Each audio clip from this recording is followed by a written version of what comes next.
আসসালামু আলাইকুম HSC 26 batch. নতুন দিনে নতুন একটা অধ্যায় নিয়ে আমি শরীফুল ইসলাম শুভে আপনাদেরকে আবারও আমাদের এই কোর্সের এই চ্যাপ্টারের ক্লাসে ওয়েলকাম করতেছি। দেখতে দেখতে অনেকগুলো দিন পার হয়ে গেল এবং আমাদের ইন্টার লাইফের অনেকটুকু সময় চলে গেল। এই না কিছুদিন আগে ভেক্টর শুরু করছিলাম, তারপর দেখতে দেখতে ভেক্টর শেষ হলো, নিউটন মেকানিক্স শেষ হলো, কাজ ক্ষমতা শক্তি শেষ হয়ে গেল। আজকে নতুন আরেকটা চ্যাপ্টার, চ্যাপ্টার 6 মহাকর্ষ অভিকর্ষ। এই চ্যাপ্টারে আজকে আপনাদেরকে নতুন করে ওয়েলকাম করতেছি। আমার সাথে অলরেডি অনেকে কমেন্টে কানেক্ট হয়ে গেছেন, সালাম জানাইছেন। সবাইকে ওয়ালাইকুম আসসালাম। আলহামদুলিল্লাহ ভালো আছি। আশা করি আপনারাও ভালো আছেন। তবে হ্যাঁ, আজ থেকে ৫-৬ মাস আগে আপনারা যতটুকু ভালো থাকতেন, আমি জানি এখন আপনারা অতটুকু ভালো নাই। কারণ যত দিন যায় ইন্টার লাইফে প্রেশার তত বাড়তে থাকে। ক্লাস 9-10 পার হওয়া, ম্যাট্রিক পরীক্ষায় A+ পেয়ে আসা একটা স্টুডেন্ট ১ম দিকে ইন্টারে ঢুকে যতটুকু তার চেহারা হাস্যোজ্জ্বল থাকে, তার চেহারাটা যতটুকু ভরপুর থাকে, ৬ মাস, ৮ মাস, ১০ মাস পার হয়ে গেলে ওই ছেলেটার, ওই মেয়েটার চোখের বা হচ্ছে চেহারার যে জ্যোতি এটা কমে যায়। তার চেহারায়, চোখে মুখে একটা মানে কেমন জানি ক্লান্তিকর ভাব, একটা ঝাপ চলে আসে। এটা শুধু আপনার ক্ষেত্রে না, আপনার আগে যত বড় ভাইয়া-আপুরা এই লাইফটা পাড়ি দিছে সবার ক্ষেত্রেই এক্সাক্টলি সেম জিনিসটা ঘটছে। তো আমার কাছে এখনো মনে হয় যে ওই যে ইন্টার লাইফে পড়াশোনা করতে যেয়ে চেহারার মধ্যে যে একটা ক্লান্তির ছাপ পড়া, এটাকে আমি আসলে ক্লান্তির ছাপ বলি না। আমি এটাকে বলি যে সফলতার একটা পূর্ব চিহ্ন। মানে একটা সিগনেচার যে এই মানুষটা লাইফে হচ্ছে অনেক বড় কিছু করতে যাচ্ছে। আপনি চাইলেও আপনি চাইলেও হচ্ছে অনেক কিছু নিজের হাতে কন্ট্রোল করতে পারবেন না। বাট বড় হওয়ার পিছনে বা জীবনে স্বপ্নকে ছুঁয়ে দেখার পিছনে সবার একটা কমন অস্ত্র আছে। এই কমন অস্ত্রটার নাম হচ্ছে এডুকেশন। এই কমন অস্ত্রের নাম হচ্ছে শিক্ষা। এবং এই শিক্ষাটা সবথেকে বা শিক্ষা নামক এই অস্ত্রটা সবথেকে বেশি পাওয়ারফুল হয়ে ওঠে হচ্ছে ইন্টার লাইফে। কারণ এই ইন্টার লাইফের ১.৫-২ বছর, এটার পরে অ্যাডমিশন, এই টাইমটাতে আপনি আপনার লাইফকে, আপনি আপনার লাইফের স্টেজকে যেইটুকু পরিমাণ চেঞ্জ করতে পারবেন, নিজের সিচুয়েশনকে যতটুকু চেঞ্জ করতে পারবেন, অন্য কোনো টাইমে, লাইফের অন্য কোনো টাইমে এত বড় চেঞ্জ করাটা এত ইজি হয় না। তো এই টাইমে যে বা যারা আমরা আছি, যে বা যারা আমাদের কাছে মনে হয় যে ভাইয়া অনেক, অনেক বেশি ক্লান্তি যাচ্ছে, অনেক বেশি কষ্ট হচ্ছে। আমি আপনাকে বলব আপনার খুশি হওয়া উচিত। কারণ এই টাইমে আপনি যত বেশি কষ্ট খাবেন, যত বেশি প্যারা নিবেন, আপনার লাইফে ফিউচারটা তত বেশি এনজয়িং হবে। এবং একদিন আপনি আপনার এই ক্লান্তিকর দিনগুলা নিয়ে প্রাউড ফিল করবেন। একদিন আপনি আপনার পরবর্তী মানুষগুলাকে বলবেন, পরবর্তী জেনারেশনের ছোট ভাই-আপুগুলাকে বলবেন যে, "আমি এই জিনিসগুলা করছিলাম। একেকটা রাত আমি এইটুকু জাগছিলাম। একেকটা দিন আমি এইভাবে কাটাইছি, এভাবে কলেজ করছি। ব্যাগটা ফেলে এসে আবার ক্লাসে জয়েন করছি। ক্লাস শেষ করতে না করতে নোট করছি। কখন পড়ার টেবিলে ঘুমায়ে গেছি।" এই দিনগুলা একদিন আপনার কাছে মেমোরি হবে। একদিন এই দিনগুলা নিয়ে আপনি হচ্ছে প্রাউড ফিল করবেন ইনশাআল্লাহ। তো ভাইয়া আর গল্প করব না। অনেকগুলো নাম, পরিচিত নাম, অনেকগুলো পরিচিত নাম হচ্ছে আমি কমেন্টে দেখতে পারতেছি। খুবই সুন্দর, সুন্দর কমেন্ট আসছে। আমার ইচ্ছা করতেছে ক্লাস না নিয়ে আপনাদের কমেন্ট গুলো আজকে পড়ি। কেন জানি অনেক পড়তে ইচ্ছা করতেছে। কিন্তু আমার হাতে সময়ের খুব লিমিটেশন। দ্যাটস ওয়াই আমি কমেন্টের দিকে যেতে পারতেছি না। আমাকে ক্ষমা করবেন। আমি পড়াশোনার দিকে চলে যাব। আজকে আমাদের যে চ্যাপ্টারটা নিয়ে আমরা কাজ করব, এই চ্যাপ্টারটা একটা স্পেশাল চ্যাপ্টার। যদিও চ্যাপ্টারটার নাম মহাকর্ষ অভিকর্ষ, বাট আমি রেয়ারলি এটাকে মহাকর্ষ অভিকর্ষ বলব। আমি অলওয়েজ ইংলিশ টার্মটা ইউজ করব যে এই চ্যাপ্টারটার নাম হচ্ছে গ্র্যাভিটি। তো আমি অলওয়েজ দেখবেন চ্যাপ্টার পড়ার সময় বলব, this is the chapter of gravity. তো এই গ্র্যাভিটি চ্যাপ্টারে আমরা কি, কি পড়ব? তার আগে একটু প্রতিটা চ্যাপ্টারের শুরুতে আমরা সাধারণত পরিচয় হয়ে নিই। তো আপনাদের থেকে তো পরিচয় আপনাদের কমেন্ট থেকে পাই। বা প্রতিটা চ্যাপ্টার যখন শুরু হয়, আপনারা আমাদেরকে দেখা যায় বিভিন্নভাবে পোস্ট দেন শিখবো জিতবোতে বা হচ্ছে আমাদের বিভিন্ন গ্রুপে আপনি পোস্ট দেন। ওই পোস্ট থেকে আমরা আসলে নামগুলো দেখি যে আচ্ছা এই ছেলেটা বা এই মানুষটা আসলে এই গ্রুপের স্টুডেন্ট। তো বুঝা যায়। তো আমরা আমাদের নিজেদেরকে পরিচয় দিই প্রতিটা চ্যাপ্টারের শুরুতে, নতুন করে আপনার সাথে পরিচয় হই। তো ভাইয়ার নাম শরীফুল ইসলাম শুভ। অলরেডি ৩ নাম্বার কোয়ার্টার সবাই চিনে গেছেন। আর এই তো পড়াশোনা বুয়েট থেকে ট্রিপলিতে ইলেকট্রিক্যাল অ্যান্ড ইলেকট্রনিক্স ইঞ্জিনিয়ারিং এ। অনেকদিন ধরে পড়ানো হচ্ছে, আপনাদের সাথে পরিচয় হয়ে আছে। তো আজকে আমরা যেই চ্যাপ্টারের যেই জিনিসপাতিগুলো নিয়ে কাজ করব, ফার্স্ট অফ অল আমরা এই জিনিসটা বুঝার চেষ্টা করব যে মহাকর্ষ বা গ্র্যাভিটি জিনিসটা কি? কেপলারের সূত্র আমি আজকের ক্লাসে পড়াবো না। এটা আমরা পরে একেবারে শেষ দিকে পড়াবো। কিছু গাণিতিক সমস্যা, অভিকর্ষ, অভিকর্ষ ত্বরণ এগুলো নিয়ে আজকের ক্লাসে ইনশাআল্লাহ ডিল হবে। ঠিক আছে? আমাকে একজন জিজ্ঞেস করছে কাইফা হালুকা, হ্যাঁ? কাইফা মানে হচ্ছে কেমন, হালুকা মানে হচ্ছে হাল, কা মানে হচ্ছে ইউ। ইংলিশে যেটাকে ইউ বলে ওইটাকে হচ্ছে কাফ আলি কাফ জবর এটাকে হচ্ছে আমরা আরবিতে ইউ বলে যে কাইফা হালুকা, হ্যাঁ? এভাবে বলে। ও আমাকে এভাবে সুন্দর করে কোয়েশ্চেন করছে। তো আমাকে অনেকে কোশ্চেন করে যে ভাইয়া এই চ্যাপ্টারটা পড়তে কি আগের চ্যাপ্টার গুলো পড়া থাকা লাগবে কি লাগবে না? তো ভাইয়া এই প্রশ্নটা ফিজিক্সের ক্ষেত্রে আগেও সবাই করতো, এখনো করে বা আমি জানি ক্লাসের মাঝখান দিয়েও বা ২-৩ টা ক্লাস পরেও হচ্ছে সবাই কোশ্চেনটা করবে। একদম সিম্পল কাট অ্যান্সার। আপনি যদি আগের চ্যাপ্টার গুলো পড়ে নাও আসেন, হ্যাঁ, আপনি হয়তো ভাইয়ারা এমনভাবেই পড়ানোর চেষ্টা করি যেন আপনি ওই চ্যাপ্টার 80-90% বুঝে যান। কিন্তু বেটার যদি আমাকে জিজ্ঞেস করেন তাহলে আমি বলব অবশ্যই আগের ভেক্টর, নিউটন মেকানিক্স, অবশ্যই কাজ ক্ষমতা শক্তি এগুলো পড়ে আসার পর গ্র্যাভিটি পড়লে আপনি যতটুকু ভালো বুঝবেন, ওগুলো না পড়ে আসলে অতটুকু ভালো বুঝতে পারবেন না। প্রপার বুঝার জন্য আগে পড়ে আসা উচিত। তবে আপনি যদি নাও পড়ে আসেন, আমি কথা দিচ্ছি ইনশাআল্লাহ 80-90% আপনি ধরতে পারবেন। ওকে? তো আমরা শুরু করতেছি হচ্ছে গ্র্যাভিটি নিয়ে।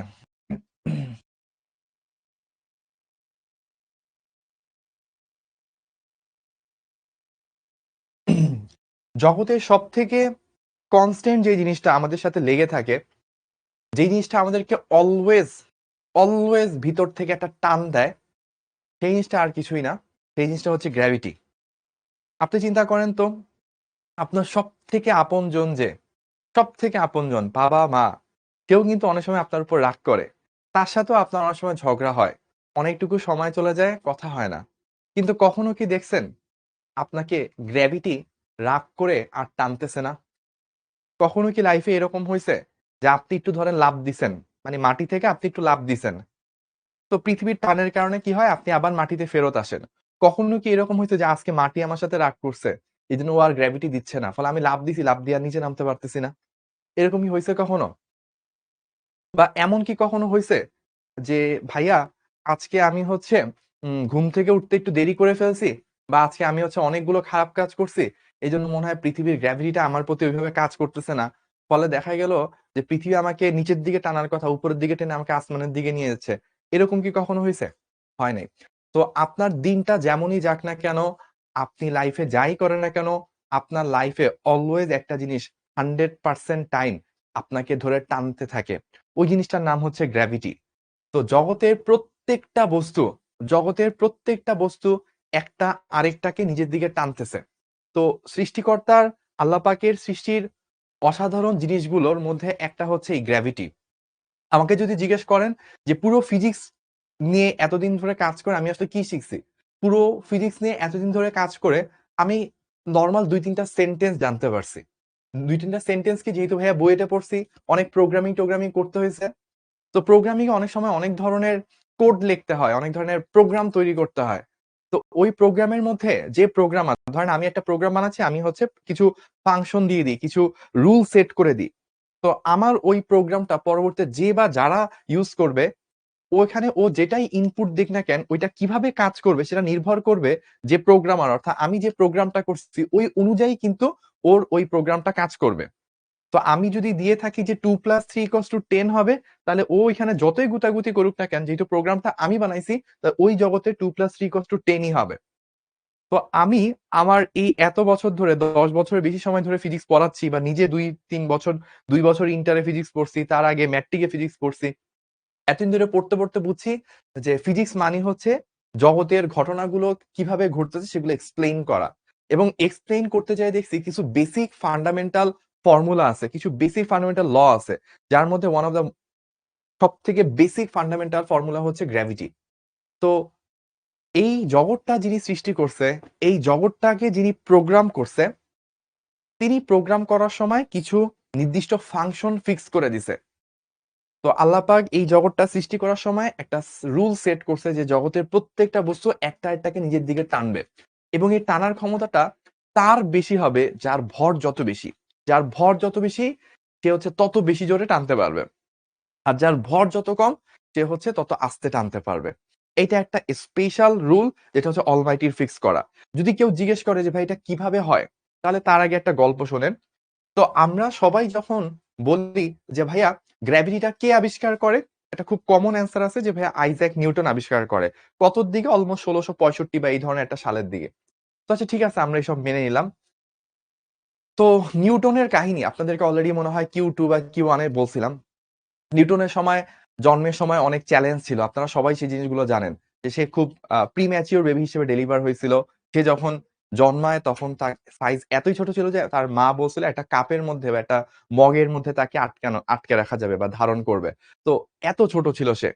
এবং সে জন্মের পর ডাক্তাররাও বলছিল যে এই বাচ্চা সম্ভবত বাঁচবে না। কিন্তু সে শুধু বাঁচেই নাই, সে হচ্ছে জগৎকে চেঞ্জই করে দিছে। এমন জিনিস আবিষ্কার করছে। তো এই মানুষটাকে নিয়ে যখন মানুষজন গবেষণা করতে গেছে, তার লাইফের যখন মানুষ স্টাডি করছে, তখন বলছে যে যখন কোনো একটা মানুষ ছোটবেলা থেকেই প্রচন্ড পরিমাণে অবহেলিত হয়, যখন পুরো চারপাশের সমাজ, চারপাশের সোসাইটি তাকে হচ্ছে যে একের পর এক তাকে হচ্ছে কি করতে থাকে? তাকে হচ্ছে বিভিন্নভাবে অপমানিত করতে থাকে, বঞ্চিত করতে থাকে, তার বোঝার উপর বোঝা চাপায় দিতে থাকে। তখন ২ টা ঘটনা ঘটে। হয় ওই মানুষটা খুব মারাত্মক প্রকারের অপকর্মে জড়িয়ে পড়ে। সে হচ্ছে খুব ভায়োলেন্ট হয়ে যায়।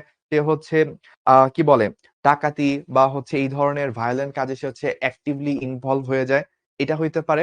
অথবা আরেকটা কাজ হইতে পারে যে নিজের ভিতরে একটা জেদ নিয়ে এই ওয়ার্লড এর সাথে ফাইট করার একটা কি বলবো? একটা হচ্ছে চ্যালেঞ্জ সে নিজের মধ্যে নিয়ে নেয়। তো নিউটনের ক্ষেত্রে ২ নাম্বারটা ঘটছিল।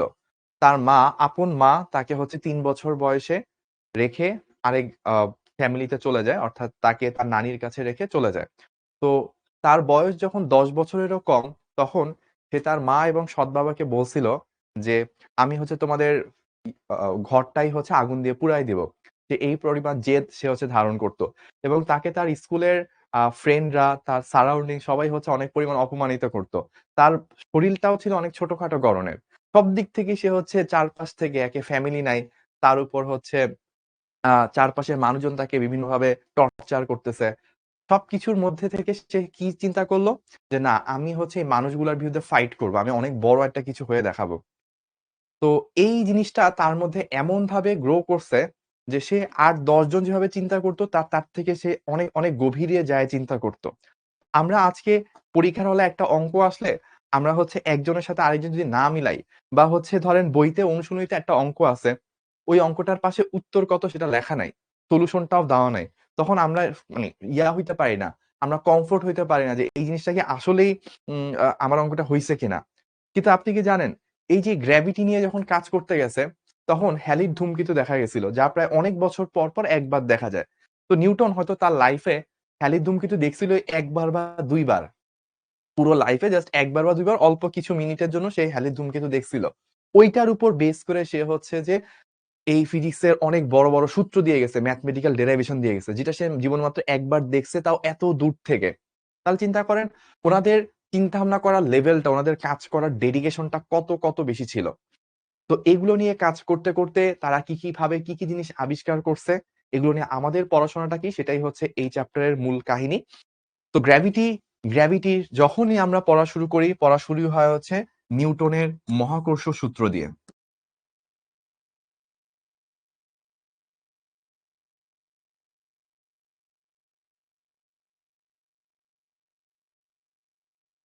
কি ছিল নিউটনের মহাকর্ষ সূত্র?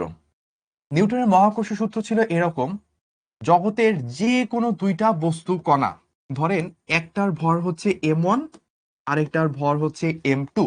জগতের যেকোনো ২ টা বস্তু কণা একজন আরেকজনকে নিজের দিকে কাছে টানতে থাকে। সিমিলার জিনিস কিন্তু আমরা 9, 10 এ থাকতে কুলম্বের সূত্র দেখে আসি। জগতের যেকোনো ২ টা চার্জ একটা আরেকটাকে নিজের দিকে টানতে থাকে। তবে ঐটার সাথে গ্র্যাভিটির পার্থক্য হচ্ছে এই জায়গায় যে চার্জগুলো পরস্পরকে আকর্ষণও করতে পারে, আবার পরস্পরকে বিকর্ষণও করতে পারে। সমধর্মী যদি হয় তাহলে বিকর্ষণ করে, বিপরীতধর্মী লাইক একটা প্লাস আরেকটা মাইনাস তাহলে আকর্ষণ করে।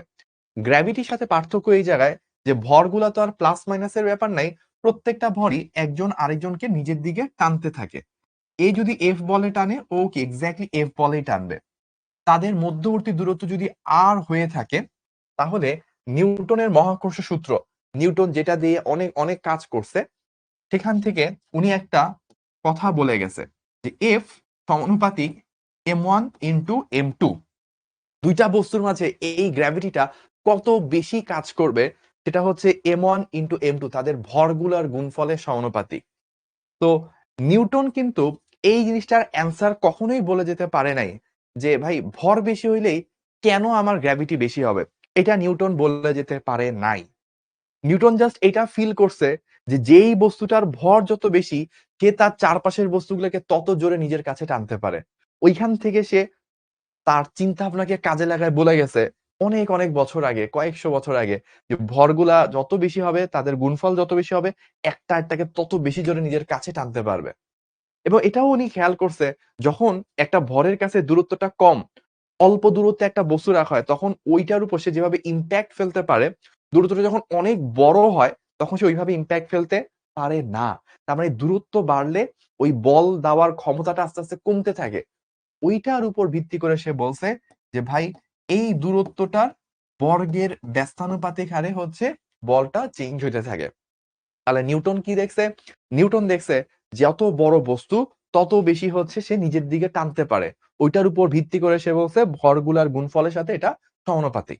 আর সে দেখছে দূরত্ব যত বাড়ে তত হচ্ছে আমার এই বলটা কমতে থাকে। ওইটার উপর ভিত্তি করে সে এটা বলছে। এটা কিন্তু এক্সপেরিমেন্টাল ভ্যালু, এক্সপেরিমেন্ট থেকে সে বের করছে। কেন এটা হয়, এটার পিছনে কি রিজনটা কাজ করতেছে, এটা সে আজ পর্যন্ত বলে যেতে পারে নাই, বা সে তার জীবদ্দশায় বলে যেতে পারে নাই। এখন আপনি আমাকে প্রশ্ন করতে পারেন, আচ্ছা ভাইয়া দূরত্ব যত বাড়ে তত হচ্ছে এফেক্টটা কমবে, বলটা কমবে, এটাই তো স্বাভাবিক। তবে এখানে 1/r না হয়ে 1/r² কেন হইল? খুবই সুন্দর প্রশ্ন। এইটার উত্তরটা অনেক ভাবে দেওয়া যায়, অনেক লেয়ারে দেওয়া যায়। তো উত্তরটা কিরকম দিবে সেটা নির্ভর করে যে আপনি কাকে ডেলিভার করতেছেন, কি উদ্দেশ্যে ডেলিভার করছেন, অনেকটা তার উপর। যেমন আপনি যদি একটা এমন স্টুডেন্টকে অ্যান্সারটা দেন যার কাজ হচ্ছে জাস্ট মাত্রা তারপর একক এগুলা নিয়ে যাচাই করা, তখন আপনি দেখবেন যে বলের এককের সাথে ভর বা এই সবকিছুর এককে মিলাইতে হলে এখানে শুধু মিটার দিলে হয় না, নিচে মিটারের স্কোয়ার দেওয়া লাগে। মানে শুধু আর দিলে এককটা ম্যাচ করবে না, আর স্কোয়ার দেওয়া লাগবে। তো ওইখান থেকে আপনি একরকম অ্যান্সার দিতে পারেন। বাট আপনি চিন্তা করেন, মানে এভাবে কি বলা যায় কিনা? এখানে কিন্তু এই বলটা তৈরি হওয়ার পিছনে কে কাজ করতেছে? ২ টা বস্তু। শুধু একা একটা বস্তু তো আর বল ক্রিয়েট করতে পারে না। বল তৈরি হওয়ার জন্য ২ টা বস্তুকে লাগে। তাহলে এই বস্তুর কারেসপন্ডিং একটা দূরত্ব চিন্তা করব, ওই বস্তুর কারেসপন্ডিং আরেকটা দূরত্ব চিন্তা করব। ভরের ক্ষেত্রে যেরকম m1 ইন্টু m2 আসছে, দূরত্বের ক্ষেত্রেও কি এইটার জন্য একটা দূরত্ব 1/r, এটার জন্য একই একটা দূরত্ব 1/r, দুইটা গুণ হয়ে 1/r² আসতে পারে। এইটা হইতে পারে একটা অ্যান্সার। বাট আমি প্রথম দিকে এইরকম অনেক ভুগি যুগে অ্যান্সার বানানোর চেষ্টা করতাম। পরবর্তীতে আমি আসলে ফিল করছি যখন আমি বুয়েটে প্রোগ্রামিং নিয়ে কাজ করতে গেছি, আমি যখন ফাইনাল ইয়ারে যে আপনাদের মনে হয় অনেকেই মোবাইলের সিমে ডাটা ডাটা সিম দিয়ে হচ্ছে যে আপনারা হচ্ছে ইন্টারনেট ব্যবহার করে তারপর ক্লাস করতেছেন। তো আমাদের মেক্সিমাম এখন আমরা যেই স্পিডটা ইউজ করি হচ্ছে 4G স্পিড বলে, 4G কমিউনিকেশন। তো আমি যখন বুয়েটের ফাইনাল ইয়ারে থিসিস করি, আমার থিসিসের মেইন টপিক ছিল হচ্ছে OFDM মাইমো। এটা আপনারা যদিও বুঝবেন না, মাইমো মানে হচ্ছে multiple input multiple output. Basically ওই OFDM মাইমোর উপর ভিত্তি করে 4G কমিউনিকেশনটা টিকে আছে, বা ওইটার উপর ভিত্তি করে ওই মডেলের উপর ভিত্তি করে 4G কমিউনিকেশনটা দাঁড়ায় আছে। 4Gটা হচ্ছে জনগণ যেটা টার্ম ইউজ করে সেই টার্মটা। তো কি জন্য বলতেছিলাম? ভুলে গেলাম। কি জন্য বলতেছিলাম? আচ্ছা, তো আমি আমার যখন রিসার্চ করতে যাই বা আমি যখন আমার থিসিস নিয়ে কাজ করতে যাই তখন আমি বুঝতে পারলাম যে আসলে এখানে 1/r² বলি বা এটা হইলো, এটা ব্যাখ্যা যেটা আমরা মিলাইতে যাই, ব্যাখ্যাটা আসলে পরে আমরা ঘটনা ঘটার পর তারপর ওইটার সাথে মানে কিছু একটা লজিক ম্যাচ করে তারপর দিতে চাই। বাট বেসিক্যালি যেটা হয় যে এই প্রোগ্রামটা যিনি সেট করছে তিনি যেই ফাংশনটা ডিফাইন করে দিছে সেইটা অনুযায়ী হচ্ছে পুরো জগৎটা কাজ করবে, পুরো প্রোগ্রামটা কাজ করবে। ঠিক একই রকম ভাবে এই ওয়ার্ল্ডকে যিনি তৈরি করছে, সেই প্রোগ্রামার, সেই সৃষ্টিকর্তা, সেই আল্লাহ পাক, উনি বলে দিছে যে দুইটা বস্তুর মধ্যে দূরত্বের বর্গ আকারে, বর্গের ব্যস্তানুপাতিক আকারে হচ্ছে বলগুলো চেঞ্জ হবে। বেসিক্যালি ওইটার কারণেই হচ্ছে এই জিনিসগুলো ঘটতেছে। তো এই দুইটা জিনিস নিউটন আবিষ্কার করে গেছে এবং এই দুইটাকে কম্বাইন করে উনি একটা জিনিস করলো যেটা আমরাও পারবো, সমস্যা নাই। সেটা হচ্ছে সমানুপাতিক দুইটাকে একত্রে করলে হয়ে যায় m1 m2 divided by r²। এখন অনেকে প্রশ্ন করবেন, ভাইয়া আমার বইতে তো এখানে আর নাই। কারো, কারো বইতে এখানে আর আছে, কারো, কারো বইতে ডি আছে। আপনি আরও দিতে পারেন, ডিও দিতে পারেন। মোদ্দা কথা হচ্ছে আর বা ডি এগুলার পরিচয় হচ্ছে ২ টা বস্তুর মধ্যবর্তী দূরত্ব। এখানে মাথায় রাখবেন এই M1 ও M2, M1 ও M2 হলো বিন্দু বস্তু। এই ২ টা কি? এই ২ টা হলো বিন্দু বস্তু। যদি বিন্দু বস্তু না হয়ে বড় শেপের বস্তু হয়, লাইক একটা দণ্ড হইলো বা একটা গোলক হইলো বা অন্য টাইপের কোনো বস্তু হইলো, তখন কি হবে? তখন যেটা হবে সেটা আমরা আজকের ক্লাসেরই একটু পর আস্তে, আস্তে দেখা শুরু করব। বাট আপাতত জেনে রাখেন নিউটনের এই যে সূত্রটা, এই সূত্রটা হচ্ছে ২ টা বিন্দু বস্তুর জন্য। যদি বিন্দু বস্তু না হয়ে বড় শেপের বস্তু হয় তখন ইন্টিগ্রেশন করা লাগে। এটা আমরা একটু পরে দেখব ইনশাআল্লাহ। ঠিক আছে? ওকে। এখন আপনি বলবেন, ভাইয়া সমানুপাতিক সম্পর্ক থেকে সমান সমানান্ত একটা কনস্ট্যান্ট লাগে। অবশ্যই। এই কনস্ট্যান্টটা দেওয়া হয়েছে হচ্ছে জি। অন্যান্য জায়গার মতো এখানে সেই দুষ্টুমিটা ওনারা করে নাই যে কনস্ট্যান্ট মানেই হচ্ছে 1। মানে ফিজিক্সে এই কাজটা এতবার করছে যে হচ্ছে মনে হয় যে ভাই যেকোনো কনস্ট্যান্ট দেখলে ওটার মান তো 1ই হবে। কিন্তু এই জায়গায় হচ্ছে লাকিলি হোক বা আনলাকিলি হোক, এইখানে হচ্ছে সেই কনস্ট্যান্টটা 1 না, সেই কনস্ট্যান্ট নাম হচ্ছে জি। এবং এই জি নিয়েও কাহিনী আছে। তো এই যে এই জিটা আপনি পড়তেছেন, এই জিটা হচ্ছে মান কত? 6.673 ইনটু 10 টু দি পাওয়ার -11। একক কি? Newton metre square per KG square. কিভাবে হইল দেখেন, আমরা যদি ফোর্সটার সূত্রটা একটু আরেকবার চিন্তা করি, F is equals to G m1 m2 divided by r square, তাই না? তো আমরা যদি শুধু জি কে একসাথে লিখি তাহলে কি আসে? F r square divided by m1 m2। তাহলে এফ এর একক কি? নিউটন। আর তো মিটার, তাহলে স্কয়ার ডিভাইডেড বাই কেজি তার স্কয়ার, মানে এককগুলা বসাইলাম। তাহলে কি আসবে? Newton metre square per KG square. Okay. তো এইভাবে হচ্ছে বেসিক্যালি আমাদের এই এককটা আসে। আর এই মানটা কিভাবে আসে? মানটা হচ্ছে আমাদের ক্যালকুলেশন করে, অর্থাৎ এক্সপেরিমেন্ট করা হয়েছে যে ২ টা ভিন্ন বস্তু নিলে আমাদের মান কত কত করে আসে। এক্সপেরিমেন্টের উপর বেস করে হচ্ছে এই কনস্ট্যান্টটা সেট করা হয়েছে। এখন আমাদের এই যে এই জি এর একটা স্পেশাল নাম আছে। এইটা তো একটা নাম হচ্ছে মহাকর্ষীয় ধ্রুবক, এইটার একটা নাম হচ্ছে মহাকর্ষীয় ধ্রুবক। বাট এটার আরেকটা স্পেশাল নাম আছে। সেই স্পেশাল নামটা কি? সেটা হচ্ছে সার্বজনীন ধ্রুবক। জি হলো একটি সার্বজনীন ধ্রুবক।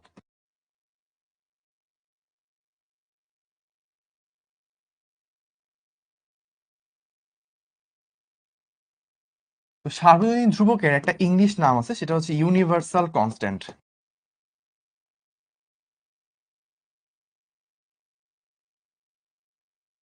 সার্বজনীন ধ্রুবকের একটা ইংলিশ নাম আছে, সেটা হচ্ছে ইউনিভার্সাল কনস্ট্যান্ট।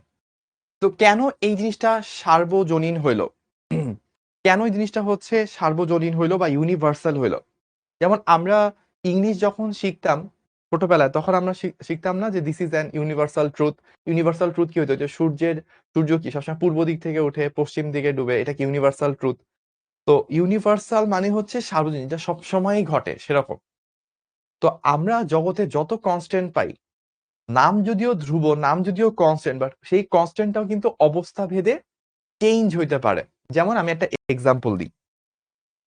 কি হবে সেই এক্সাম্পলটা? যেমন ধরেন আমরা বলি এফ ইকস টু এম এ, তাই না? এই সূত্রে এমটা কি একটা ধ্রুব না? বস্তুর ভর এটা ধ্রুব। বস্তুর ভর একটা ধ্রুব বা ইংলিশে বললে কনস্ট্যান্ট। তো এখন একটু চিন্তা করেন তো ভাইয়া, আমরা এফ ইকস টু এম এর সূত্রে এফ পরিবর্তনশীল, এ পরিবর্তনশীল, কিন্তু এমটাকে ধ্রুব বলি। কিন্তু জগতে সব বস্তুর এম কি সেম? অ্যান্সার হচ্ছে না। আপনি যদি ধরেন 10 নিউটন বল দিয়ে এনাম ভাইকে ধাক্কা মারেন, আর ধরেন 10 নিউটন বল দিয়ে আপনার অন্তর ভাইকে ধাক্কা মারেন, ইম্প্যাক্ট কি সেম হবে? বা আপনি 10 নিউটন একটু বাড়ায় বলি, 10 নিউটন না দিয়ে ধরেন আপনি 100 নিউটন দিয়ে হচ্ছে আমি বললাম। তো আপনি ধরেন 100 নিউটন বল দিয়ে আপনাদের অন্তর ভাইকে ধাক্কা মারলেন। সে ধরেন হচ্ছে এক রুম থেকে ধাক্কা টুক্কা খেয়ে আরেক রুমে চলে যেতে পারে। আর ধরেন এনাম ভাই ঘুমাইতেছিল, আপনি ওই 100 নিউটন দিয়ে ধাক্কা মারলেন। এনাম ভাইয়ের ঘুমই ভাঙবে না, উনি ওই জায়গায় পড়ে থাকবে। তো এই যে ২ টার ক্ষেত্রে সেম আউটপুট আসে নাই। কারণ কি? কারণ এমটা কনস্ট্যান্ট কিন্তু একটা নির্দিষ্ট বস্তুর ক্ষেত্রে। আপনি একেক বস্তুর ক্ষেত্রে কিন্তু এমটা একেক রকম হয়। তাহলে এই কনস্ট্যান্ট গুলো আসলে ফিক্স না। একেকটা বস্তু বা একেকটা অবস্থার উপর নির্ভর করে এই কনস্ট্যান্ট গুলো চেঞ্জ হইতে পারে। কিন্তু আপনি যে সূত্রটা লিখছেন F is equals to G M1 M2 divided by R square, এই সূত্রের মধ্যে আপনি যে জিটা ইউজ করছেন, যেই জি এর মান আমরা বললাম 6.673 into 10 to the power minus 11 newton metre square per KG square, এইটার মানটা অলওয়েজ সেম। এটা নির্ভর করে না যে এখানে এনাম ভাই আছে নাকি হচ্ছে আপনাদের অন্তর ভাই আছে নাকি হচ্ছে যে একটা ধরেন পালোয়ান আছে অথবা ধরেন একটা খুব ছোটখাটো বাচ্চা আছে, বা আপনার এটা পৃথিবী আর একটা পিঁপড়াকে নিয়ে কাজ করতেছি নাকি হাতি আর তিমি মাছকে নিয়ে কাজ করতেছি, কোন বস্তু নিয়ে আপনি কাজ করছেন সেটার উপর এই জি এর মানটা নির্ভর করে না। যে কোনো বস্তুই আপনি নেন না কেন, অলওয়েজ এই জি এর মানটা 6.673 into 10 to the power minus 11ই থাকবে। এবং আপনি বলতে পারেন ভাইয়া অনেক অনেক সিচুয়েশন আছে যেখানে কনস্ট্যান্টটা নির্ভর করে তাপমাত্রার উপর। অনেক অনেক জায়গা আছে যেখানে আপনার কনস্ট্যান্টটা নির্ভর করে কিসের উপর? উপাদানের উপর।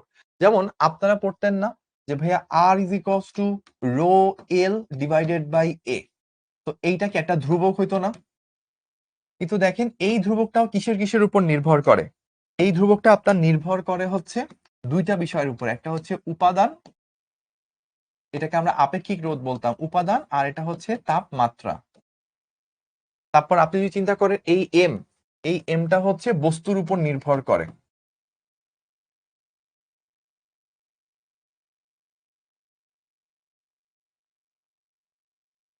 কিন্তু আপনার এই জি সকল তাপমাত্রায় সকল তাপমাত্রায় বা আপনার সকল বস্তুর ক্ষেত্রে বা সকল সিচুয়েশনে একই হয়। আপনি যেই তাপমাত্রায় থাকেন না কেন, যেই বস্তুই নিয়ে কাজ করেন না কেন, অলওয়েজ এই জি এর মানটা এক্স্যাক্টলি সেম হবে।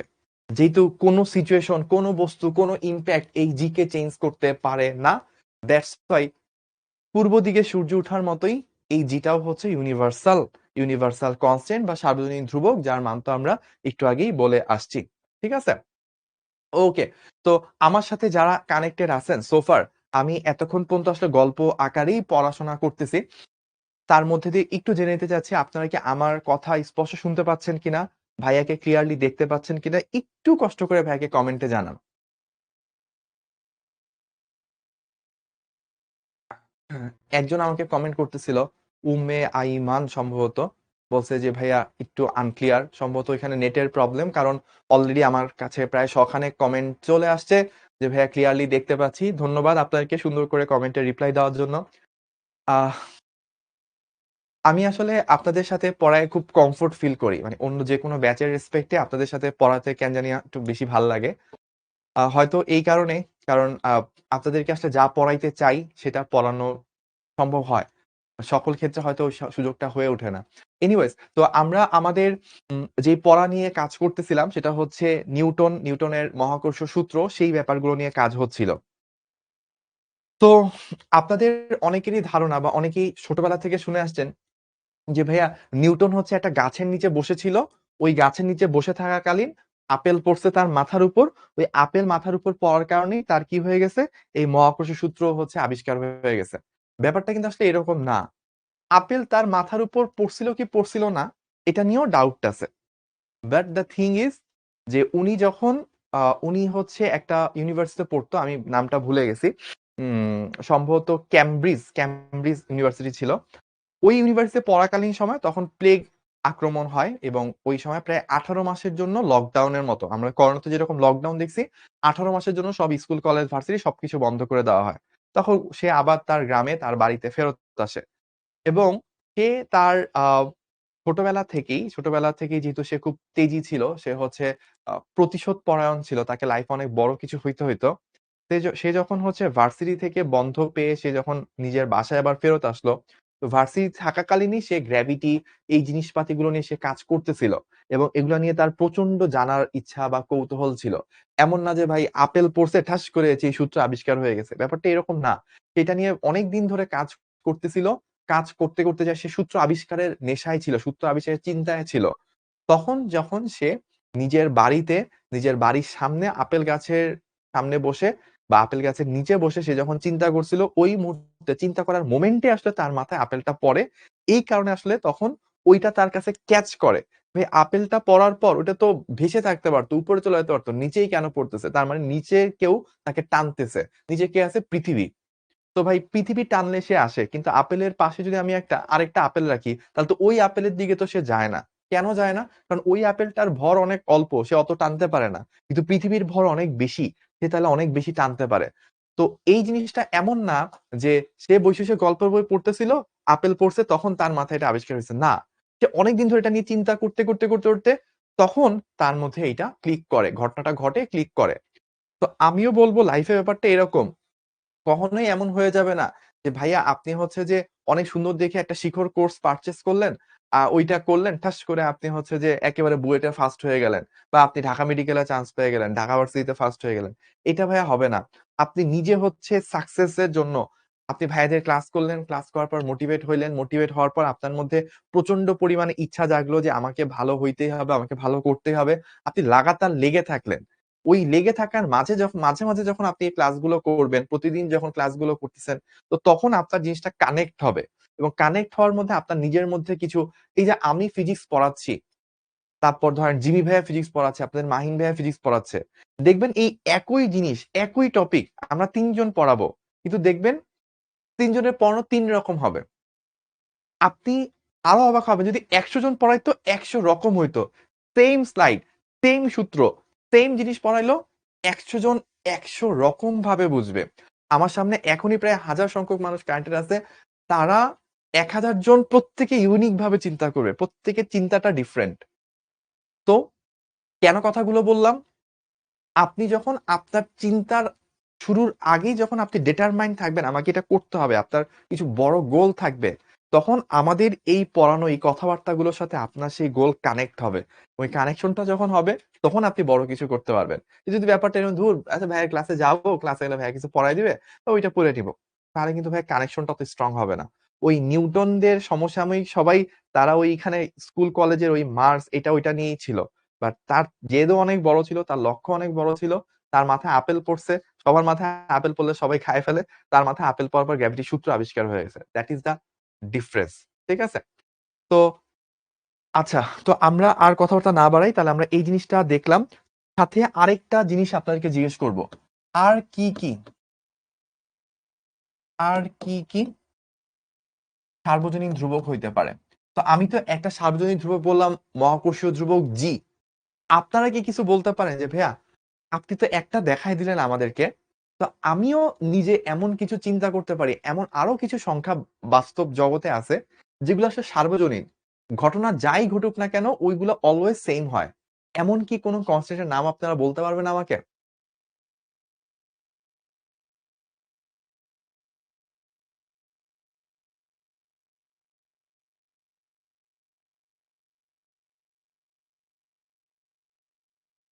আর কি কি সার্বজনীন ধ্রুবক আমরা জানি?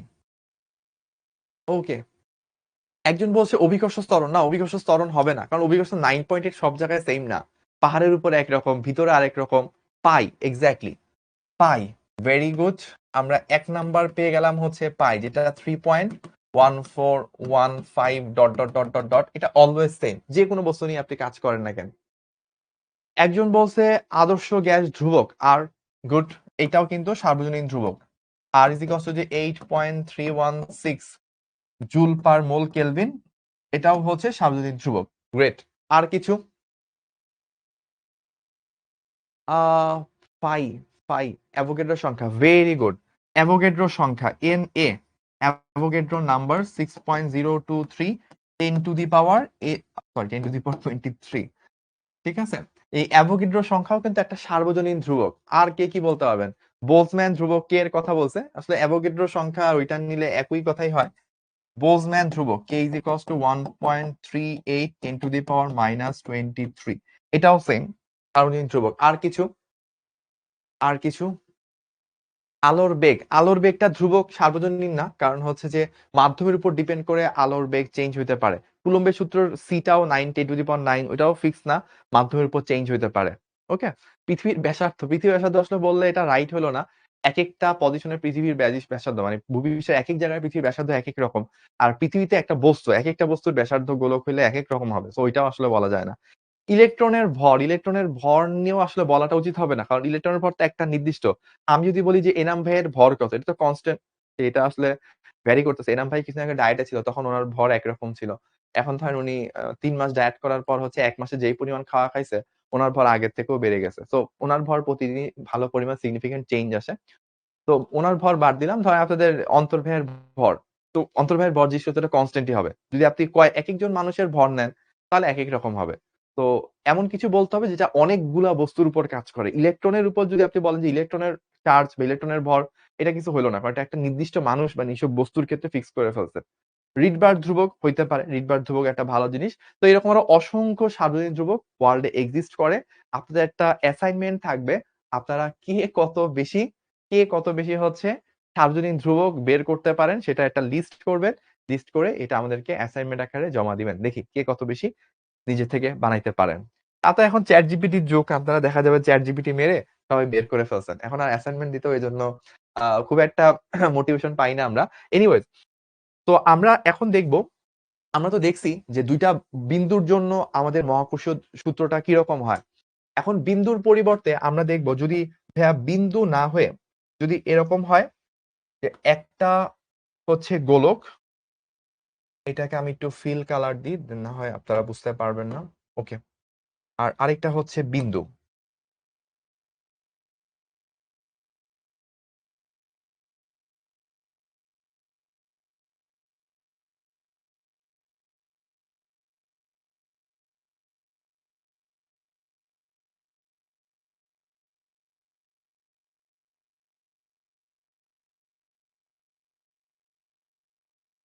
তো ধরেন আমাদের দুইটা বস্তুর মধ্যে দুইটাই বিন্দু বস্তু না হয়ে যদি এমন হয় একটা হচ্ছে বড় শেপের গোলক আর আরেকটা হচ্ছে বিন্দু বস্তু, তখন আমাদের গ্র্যাভিটি সূত্র কি হবে?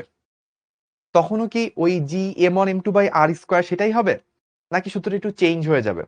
অ্যান্সার হচ্ছে এক্স্যাক্টলি তখনও সূত্রটা G m1m2/r² সেটাই হবে। এখানে আর কি হবে? এই গোলকের কেন্দ্র থেকে ওই বিন্দু পর্যন্ত দূরত্ব, এই গোলকের কেন্দ্র থেকে ওই বিন্দু পর্যন্ত দূরত্ব, এটা হবে হচ্ছে মানটা। তারপর কেন এটা হবে সেটা একটু বুঝতে হবে, কারণ যদি এই গোলকের পরিবর্তে একটা বিন্দু থাকতো, তাহলে ওই বিন্দুটা এইকে যেভাবে টানতো, গোলকের প্রত্যেকটা বিন্দু যেহেতু সুষমভাবে ছড়ায় পড়ছে, গোলকের প্রত্যেকটা বিন্দু যেহেতু সুষমভাবে ছড়ায় পড়ছে, সবগুলো মিলে যেভাবে টানবে, ওই টানটাকে যদি একত্রে করে একটা বিন্দু টানা যায়, দেখা যায় একইভাবে টানে। অর্থাৎ আপনি চিন্তা করেন এভাবে, যে আমি একটা গোলকের কথা চিন্তা করি, ধরেন আবারও একটা গোলক আমি আঁকি।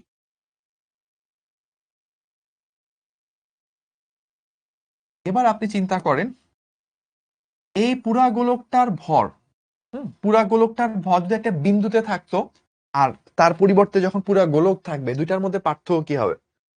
দুইটার মধ্যে পার্থক্য হবে হচ্ছে, ধরেন আপনি এইখানে একটা বস্তু রাখছেন, আবার আপনি চিন্তা করলেন যে এইখানে একটা বস্তু রাখছেন, তাহলে এই বিন্দু কি করবে? এইটাকে টানবে, তাই না? আর আপনার এই গোলকের কি হবে? প্রত্যেকটা বিন্দু ওর দিকে টানতেছে।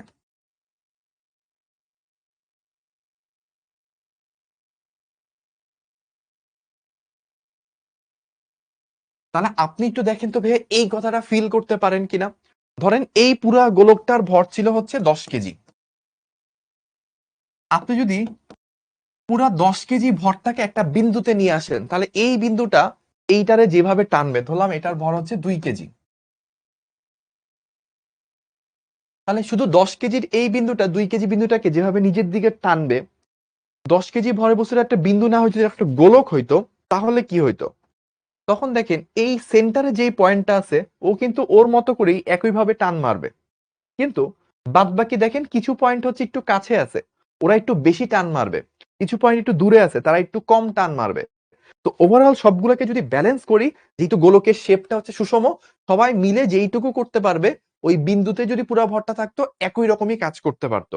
দ্যাটস ওয়াই যদি বিন্দু না হয়ে গোলক হয় তাহলে সূত্রটার কোনো চেঞ্জ হয় না। জাস্ট আমাদের করতে হয় কি, দূরত্ব হিসাব করার সময় পুরো গোলকটার ভরটাকে গোলকের কেন্দ্রে আছে চিন্তা করে কাজ করলেই হয়ে যায়। আচ্ছা, এবার আসেন, আমরা যদি এমন ঘটনা ঘটে যে ভাই আমার কাছে দুইটা গোলক আছে,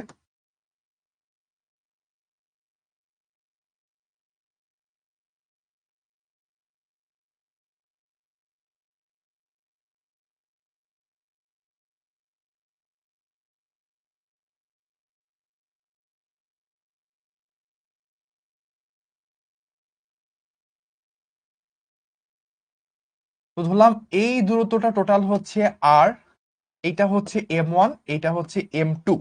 তাহলে মহাকর্ষ বলে সূত্র কি হবে?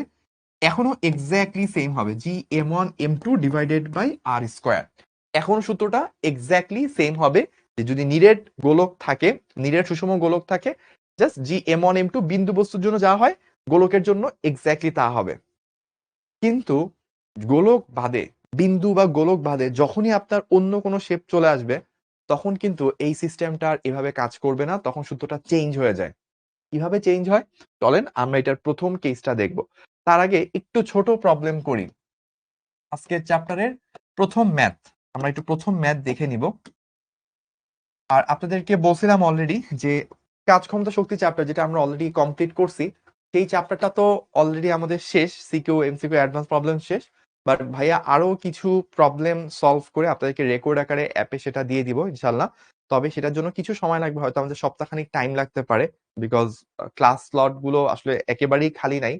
তো আমরা যখনই সুযোগ পাবো, মেবি এখন না পেলেও রমজানের একদম প্রথম দিকে ভালো পরিমাণ এনাফ টাইম পাওয়া যাবে, তখন আমরা ভালো পরিমাণ প্রবলেম সলভ করে কাজকর্ম শক্তি চ্যাপ্টারে আপনাদেরকে সাথে দিয়ে দিব ইনশাল্লাহ। ঠিক আছে, ওকে। তো প্রথম প্রবলেম হচ্ছে দুইটা বিন্দু বস্তু, ধরেন একটা হচ্ছে 2 কেজি আর একটা হচ্ছে 3 কেজি, তাদের মাঝখানে দূরত্ব হচ্ছে 6 মিটার।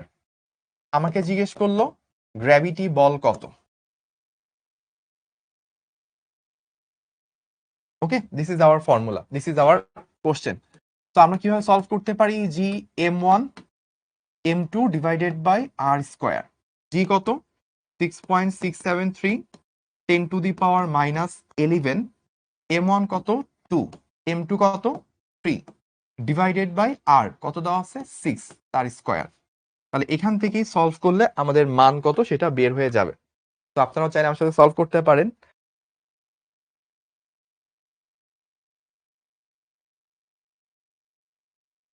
আমার অ্যান্সার চলে আসছে 1.112 10⁻⁻11 এত নিউটন।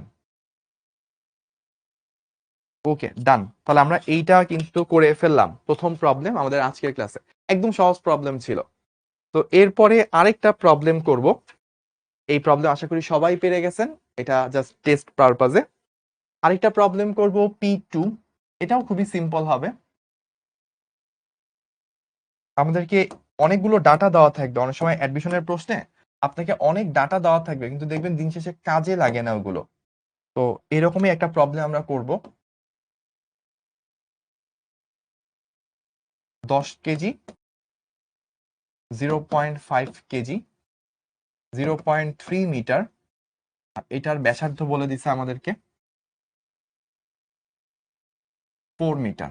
ঠিক আছে, এখন আমাদেরকে জিজ্ঞেস করলো কি এফ গ্র্যাভিটি, এই দুইটা বস্তুর মধ্যে গ্র্যাভিটি ফোর্স সেটা কত, এই হচ্ছে আমাদের প্রশ্ন। ওকে, আচ্ছা, আমাদের এখানে হচ্ছে এটা 0.04 মিটার, ওটা যেহেতু 0.3 মিটার দিছি, আমাকে 0.03 মিটার এটা হচ্ছে দেওয়া আছে। এবার আমাদেরকে জিজ্ঞেস করলো গ্র্যাভিটি ফোর্সের মান কত। আবারও সেম কাজ করব, Gm1m2 divided by R square. G তো আমরা জানি 6.673, 10⁻⁻11। এবার আসেন ফার্স্টে M1 ছিল আমার 10 কেজি, M2 ছিল আমার 0.5। এখন দেখেন এই যে ব্যাসার্ধ দেওয়া আছে, গোলকের ব্যাসার্ধ, গোলকের ব্যাসার্ধ কিন্তু এখানে কাজে লাগবে না, কারণ আমার এখানে আর যেটা সেটা নির্ভর করে এই গোলকের কেন্দ্র থেকে ওই বিন্দু পর্যন্ত দূরত্ব, সেটা কত দেওয়া আছে? 0.3। সোজা 0.3 স্কোয়ার সেটা ইউজ হবে। এই 0.04 যেটা দেওয়া আছে সেটার কোনোই কাজে লাগবে না। তো এখন তাহলে এটার মান যদি বের করি কত আসবে? 10 ইন্টু 0.5 বাই হচ্ছে 0.3 স্কোয়ার, মান তাহলে চলে আসছে 3.7 10⁻⁻9 এত নিউটন। ওকে, তাহলে এই প্রবলেমটাও ডান। আমরা তাহলে দুইটা প্রবলেম সোফার করে ফেললাম। তো যারা এতক্ষণ ধরে কষ্ট করে ধৈর্য ধরে রাখতেছেন তারা এখন থেকে মজা পাবেন ক্লাসে, বিকজ ক্লাসের মেইন পড়া আসলে এখন থেকে শুরু হতে যাচ্ছে। ওকে, তো সবাই রেডি হবেন ইনশাল্লাহ। সাবিহা নওশিন বলছে রমজান মাসে কি ক্লাস চলবে? ভাইয়া রমজান মাসে অবশ্যই ক্লাস চলবে। যেমন আমাকে, সৌরভ ভাইকে, নাইম ভাইকে আমাদেরকে মোস্ট প্রবাবলি হচ্ছে পাবেন আপনারা শুক্র শনিবারে বেশি, আর বাকি ভাইয়া সব ভাইয়াকেই পাবেন ওয়ার্কিং ডে গুলোতে বেশি পাবেন। এভাবে ইনশাল্লাহ আমাদের রমজান মাসে অনেকটুকু পর্যন্তই ক্লাস চলবে। তাহলে আমরা পরের অংশে যাই। পরের অংশ হচ্ছে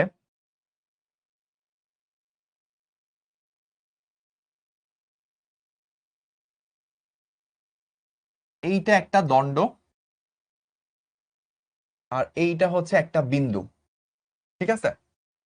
তো এইটার ভর m1, এটার ভর m2, এই দুইটার মাঝে দূরত্ব দেওয়া আছে a, আর এইটা দূরত্ব দেওয়া আছে দণ্ডের দৈর্ঘ্য l। কোশ্চেন হচ্ছে দণ্ড ও বিন্দু বস্তুর মাঝে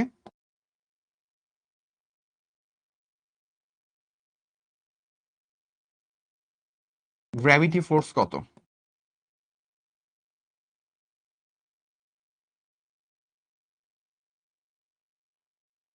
দণ্ড ও বিন্দু বস্তুর মাঝে গ্র্যাভিটি ফোর্স কত?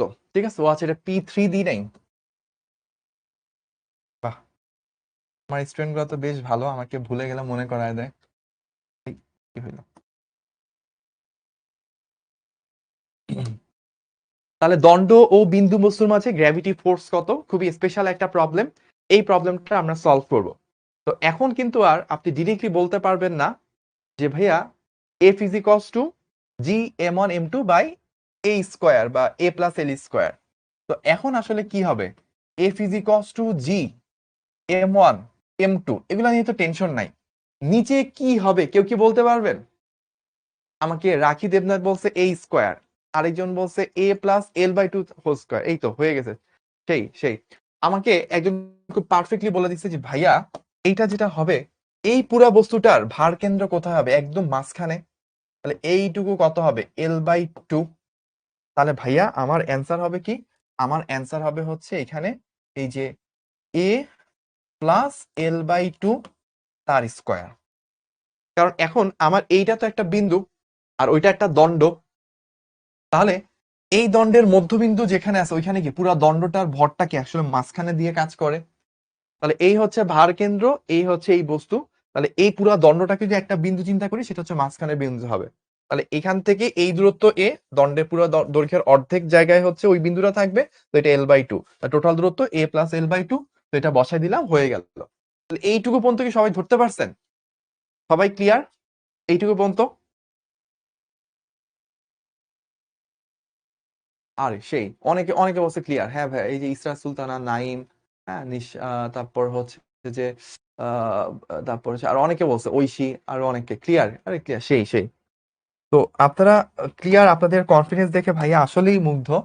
কিন্তু এটা আসলে এইভাবে হবে না। একটু আপনাদেরকে একটু একটু প্যারা দিচ্ছি। এইটা আসলে ভুল হয়েছে। এইভাবে এটা হবে না। এত সহজে যদি হইতো তাহলে তো ধরেন শুভ ভাই এই হচ্ছে মহাকর্ষের সূত্র আবিষ্কার করে ফেলতো, তাই না? এটা কি হয়? এটা হয় না। ঠিক আছে, তো চলেন আমরা তাহলে একটু করি যে কিভাবে করতে হবে। আমরা একটু দেখি এটা কিভাবে সলভ করতে হয়।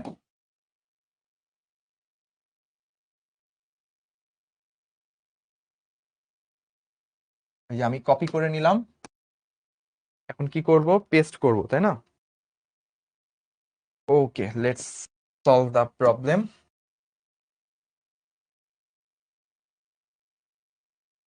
আচ্ছা, তো কিভাবে প্রবলেমটা সলভ করতে হয় আমরা একটু খেয়াল করি।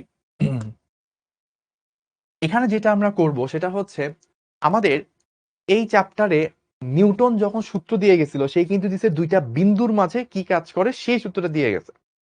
তো এই দণ্ডটা তো অসংখ্য বিন্দু সমন্বয়ে তৈরি, অসংখ্য বিন্দু মিলে এই দণ্ডটা তৈরি হয়েছে। তো আমরা একটা কাজ করি, দণ্ডের এখানে এই প্রান্ত থেকে এক্স দূরত্বে একটা ছোট্ট বিন্দু চিন্তা করি। একটা ছোট্ট বিন্দুর দৈর্ঘ্য কত হয়? ডিএক্স। মাথায় রাখবেন বিন্দুর দৈর্ঘ্য হচ্ছে ডিএক্স।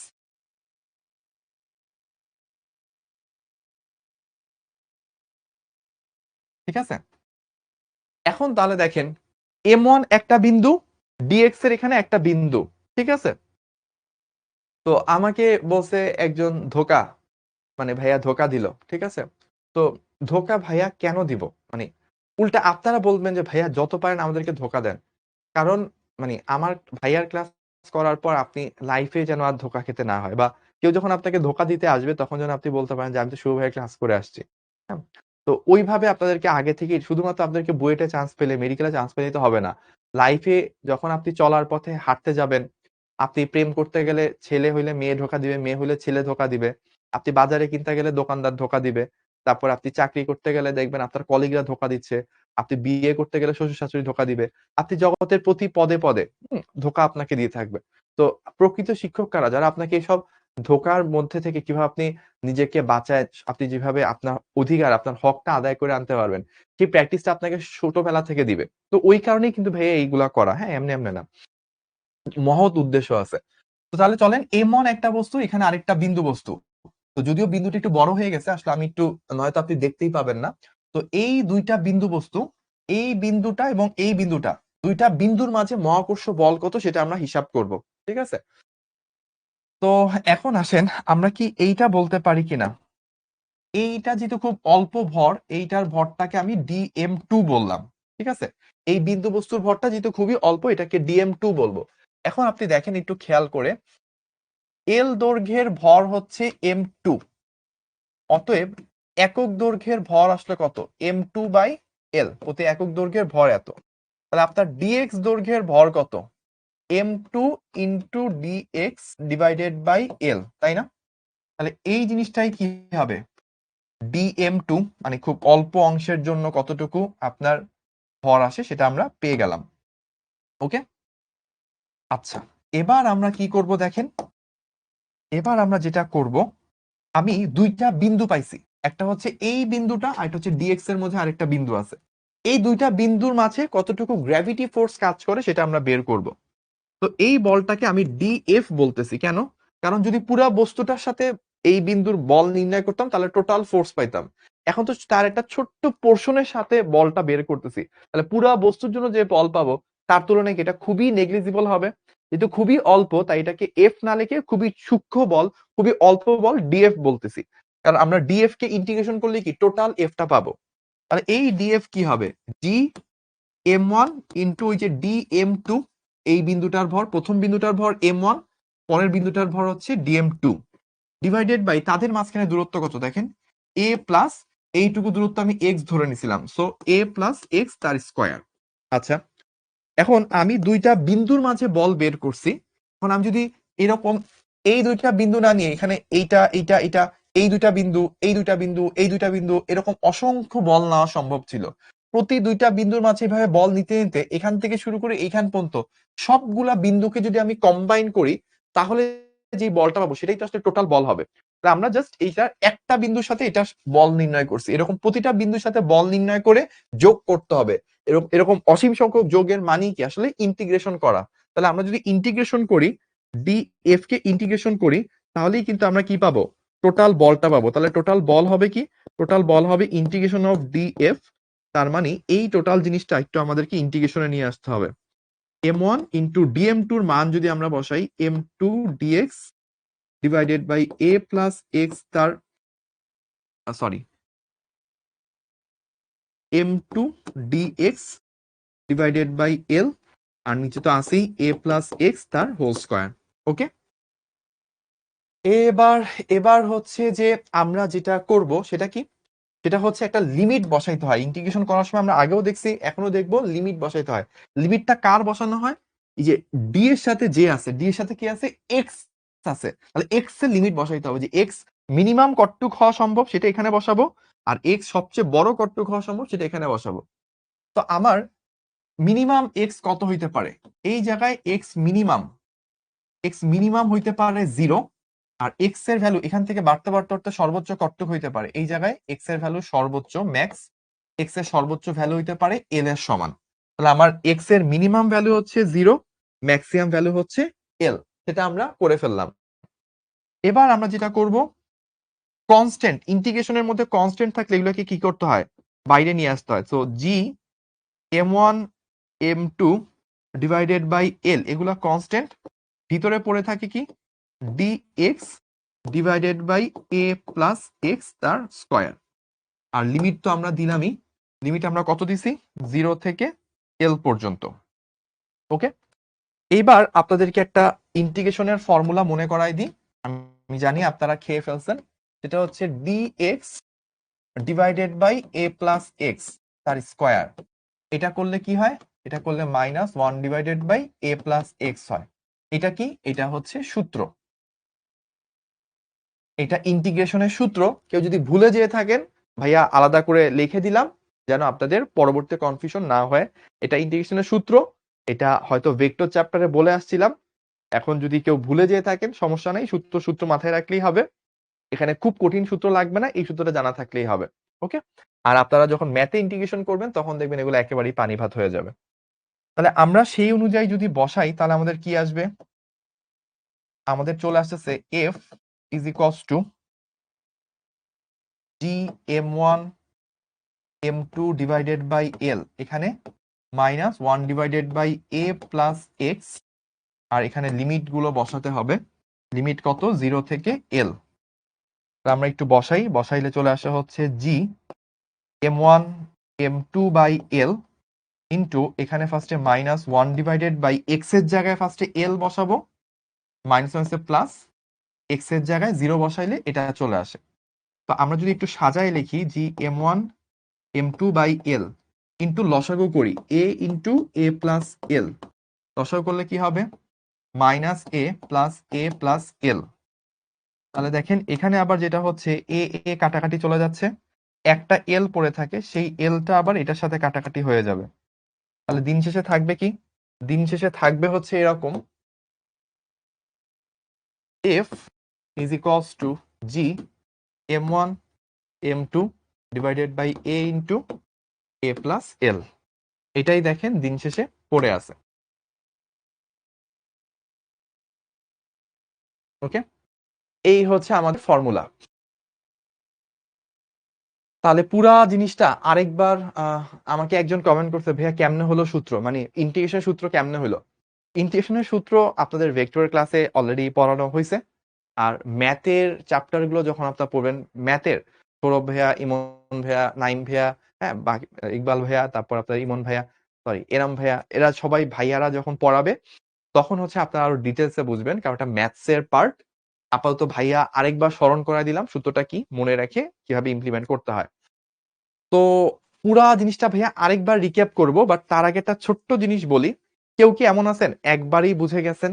আমি একটু জানতে চাই। জানি প্রথমবার বোঝাটা একটু ডিফিকাল্ট, আমি আরেকবার পুরা জিনিসটা গো থ্রু করব, বাট আমি একটু জানতে চাচ্ছি কেউ কি আছেন একবারই বুঝে গেছেন কিনা। আর ইন দা মিন টাইম আমি একটু মার্ক করে দিই আমাদের কোশ্চেনের পার্টটা।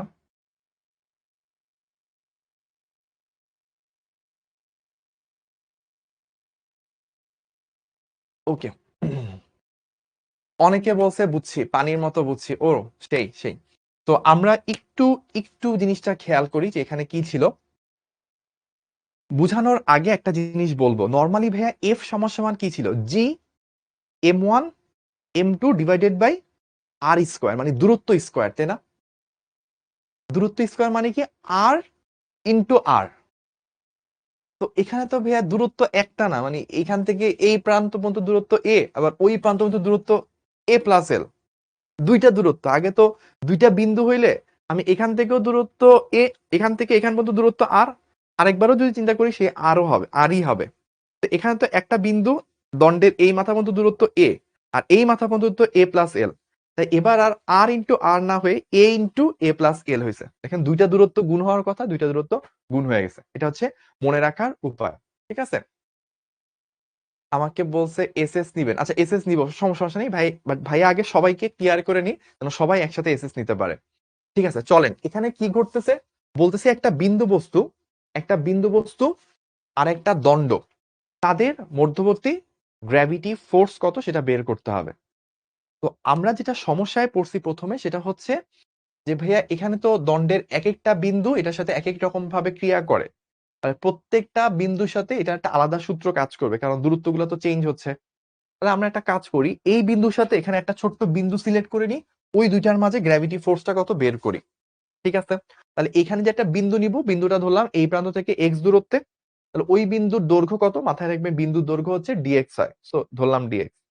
এখন টোটাল দণ্ডের দৈর্ঘ্য যদি এল, তার ভর যদি এম2 হয়, একক দৈর্ঘ্যের ভর কত, আর আমাদের যে বিন্দুটা আছে ডিএক্স দৈর্ঘ্যে, ডিএক্স দৈর্ঘ্যের মধ্যে কতটুক ভর আছে, তাহলে এইটুকু অংশের ভর বের হওয়া বানিয়ে কি ওই বিন্দুর ভর বের হয়েছে, এই বিন্দুর ভরটাকে আমি ডিএম2 বলছি। তাহলে এইটা একটা বিন্দু এম1 আর এটা একটা বিন্দু ডিএম2, দুইটার মাঝে গ্র্যাভিটি ফোর্স কত জি, দুইটার ভরের গুণফল, দুইটার মাঝখানে দূরত্ব এইটুকু এ এইটুকু এক্স, যোগফল হচ্ছে এ প্লাস এক্স তার স্কোয়ার। এখন এইটা হচ্ছে ডিএফ কারণ খুব ক্ষুদ্র বল, এরকম ক্ষুদ্র ক্ষুদ্র প্রতিটা বিন্দুর সাথে বলগুলাকে যোগ করলে টোটাল বলটা পাবো। এত হাজার হাজার বিন্দু যোগ করা মানে হচ্ছে ইন্টিগ্রেশন করা, তো ইন্টিগ্রেশন করে দিলাম। এখন ইন্টিগ্রেশনের পরিবর্তনশীল রাশি একটাই এক্স, এবং ইন্টিগ্রেশন করতেছি কার সাপেক্ষে, ডিএক্স এর সাপেক্ষে।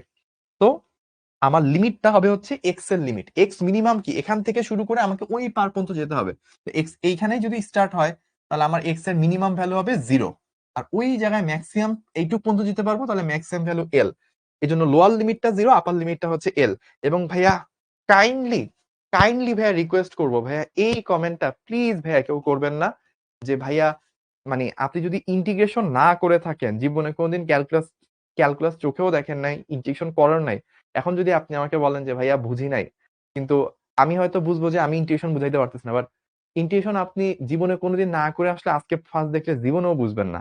আপনার ভেক্টর চ্যাপ্টারে 2-3টা ক্লাস ইন্টিগ্রেশনের ছিল, ক্যালকুলাসের ছিল, সেগুলো আগে অ্যাটলিস্ট করা লাগবে, বা ওইটা যদি না করে থাকেন ম্যাথের ইন্টিগ্রেশনটা একটু পারা লাগবে, ওইটা না পেরে ঠাস করে আপনি এখানে ঢুকে গেলেন, ইটস নট পসিবল ভাই। আমি হাজার গুণ যদি বেশিও ট্রাই করি আমি বুঝাইতে পারবো না, তখন আপনাকে ইন্টিগ্রেশন সম্পর্কে হালকা ধারণা থাকা লাগবে, তারপর আপনি আমার এই ক্লাস করেন, আপনি ইনশাল্লাহ বুঝে যাবেন। যেখানে ছিলাম আমরা, তো আমরা লিমিট গুলা বসাইলাম। এবার এই ইন্টিগ্রেশনের মধ্যে কনস্ট্যান্ট গুলাকে বাইরে নিয়ে এসে এইটুকু পাইলাম, ভিতরে কি আছে ডিএক্স, নিচে আছে এ প্লাস এক্স স্কোয়ার। তো এইটা একটা ফর্মুলার মধ্যে পড়ে যায়। ফর্মুলাটা কি ছিল, এই যে এই ছিল ফর্মুলাটা, ঠিক আছে। তো এই ফর্মুলাটা জাস্ট যাদের মাথায় আছে তারা তো ওই ফর্মুলা থেকে নিজেরাই পারবেন, আর যারা ভুলে গেছেন তাদের জন্য ফর্মুলাটা লিখে দিছি। ওই ফর্মুলাটাই জাস্ট আমরা বসাইছি, যে 1/a প্লাস এক্স। এখন এখানে ফার্স্টে এক্স এর জায়গায় আপার লিমিট এল বসাইছি, পরে লোয়ার লিমিট এ 0 বসাইছি, তারপর আমরা লসাগু করছি, এ এ কাটাটি গেছে, উপরে এল এর সাথে নিচের এল কাটাটি গেছে, তারপর আলটিমেটলি এই ফাইনাল ফর্মুলা পাইছি, জি ইন্টু এম1 এম2, নিচে আর স্কোয়ারের জায়গায় দূরত্ব দুইটা স্কোয়ার, মানে একটা হচ্ছে মিনিমাম দূরত্ব এ, একটা ম্যাক্সিমাম দূরত্ব এল। তো এইভাবে কিন্তু আমরা পড়ে ফেললাম, ঠিক আছে। তাহলে এইটা যারা যারা বুঝতে পারছেন আমাকে একটু কমেন্টে জানায়। আর পোস্ট এসএস নিতে চাইছিলেন অনেকে, তাদের জন্য এই তো ভাইয়া আজকে ক্লাসে মনে হয় এর থেকে বেটার এসএস নেওয়ার মতো অংশ পাবেন না।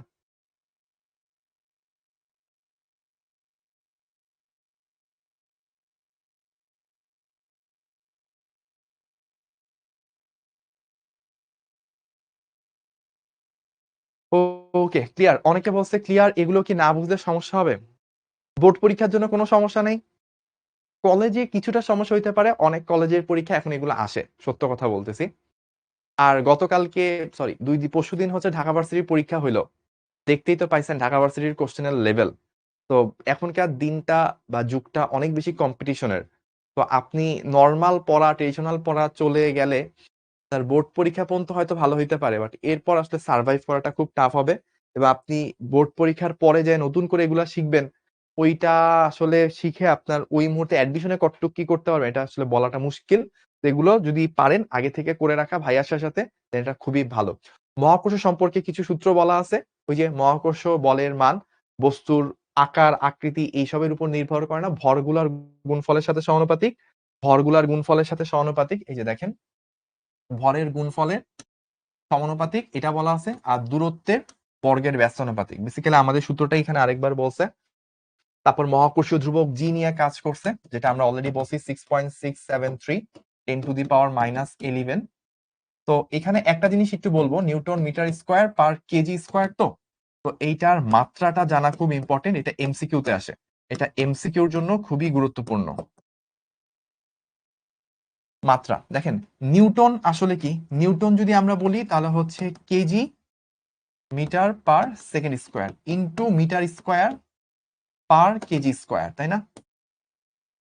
এখন দেখেন কেজিটা আলটিমেটলি কি হচ্ছে, kg to the power -1, metre হয়ে যাচ্ছে cube second to the power -2 kg, তারপর হচ্ছে metre cube second to the power -2, তার মানে আমাদের আসবে M inverse L cube T to the power -2। এই হবে হচ্ছে আমাদের মাত্রাটা, ঠিক আছে?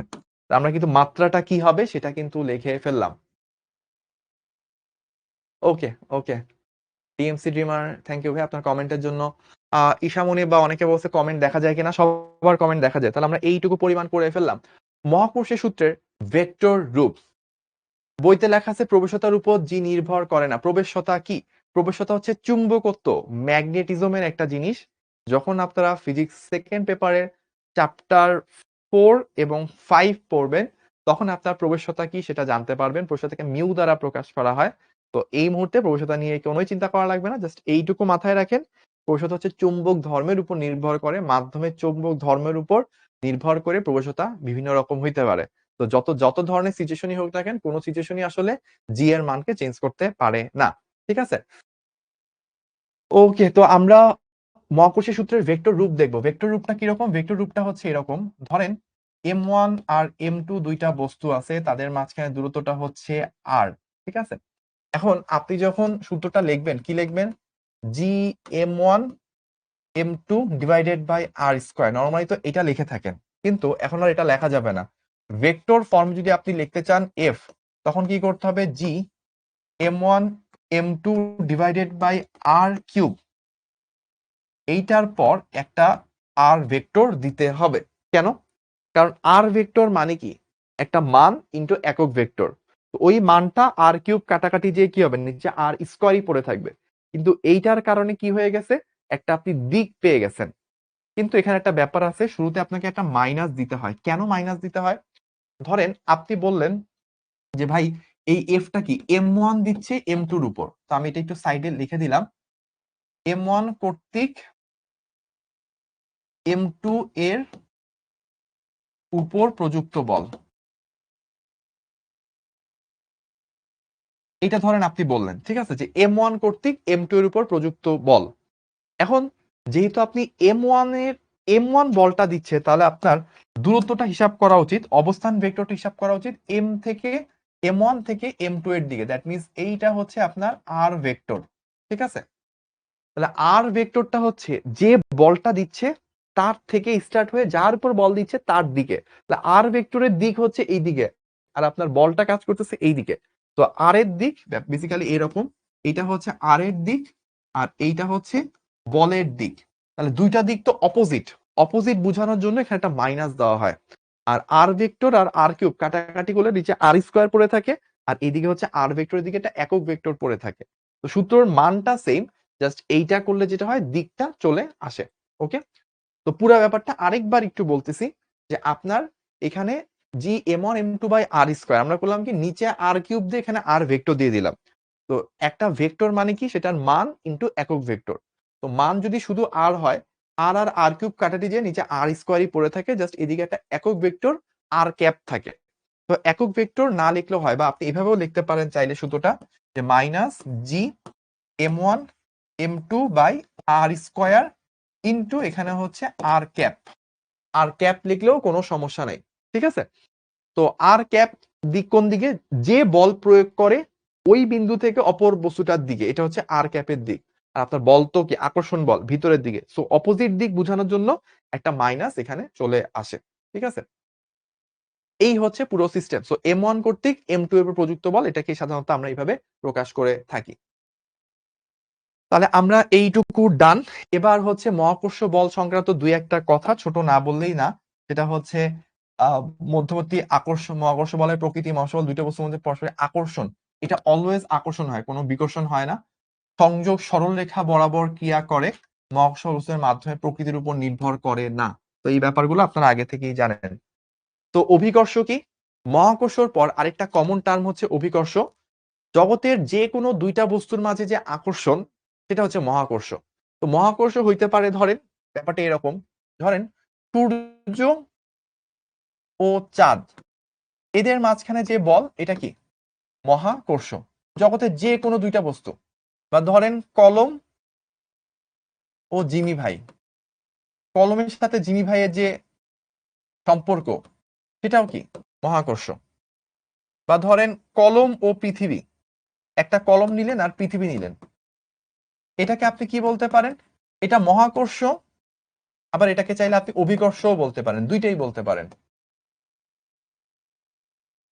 তারপর ধরেন হচ্ছে মানুষ ও পৃথিবী, এখানেও আপনি মহাকর্ষ অভিকর্ষ দুইটাই বলতে পারেন।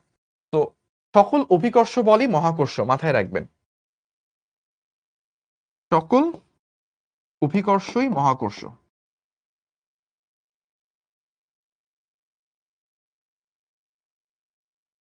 কিন্তু সকল মহাকর্ষ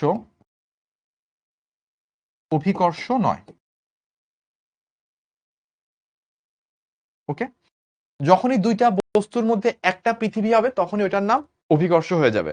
আর যদি দুইটা বস্তুর একটাও পৃথিবী না হয়, দুইটাই আলাদা আলাদা বস্তু হয়, লাইক একটা সূর্য, একটা চাঁদ, বা একটা কলম, একটা এনাম ভাই, তখন এটা হয়ে যাবে কি? তখন এটা হয়ে যাবে মহাকর্ষ বল। ঠিক আছে, তাহলে সকল অভিকর্ষই কি? মহাকর্ষ। অভিকর্ষ বলের মধ্যে যদি একটা বস্তু পৃথিবী হয়ে যায়, মহাকর্ষ বলের মধ্যে একটা বস্তু পৃথিবী হয়ে যায়, তাহলে এটাকে আমরা অভিকর্ষ নামে ডেকে থাকি। তো এবার আসবো আমরা অভিকর্ষ ত্বরণ নিয়ে। আমাদের চ্যাপ্টারের পরের টপিক সেটা হচ্ছে অভিকর্ষজ ত্বরণ।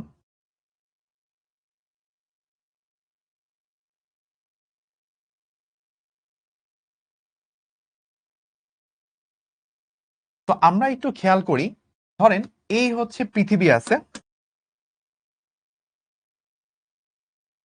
তো এই পৃথিবীর উপর একজন, একটা বস্তু ধরেন এভাবে বসে আছে। তো এই বস্তুর ভর ধরেন এম, আর এই যে আমাদের পৃথিবী, পৃথিবীর ভর ধরেন হচ্ছে ক্যাপিটাল এম। তো পৃথিবীর ব্যাসার্ধ আমি ধরলাম ক্যাপিটাল আর, পৃথিবীর ব্যাসার্ধ সেটা আমি ধরলাম ক্যাপিটাল আর।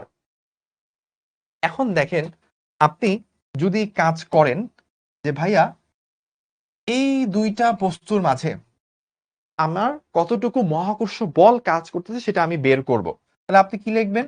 যে ভাইয়া F is equals to G m1 m2 by R square. So m1 কত?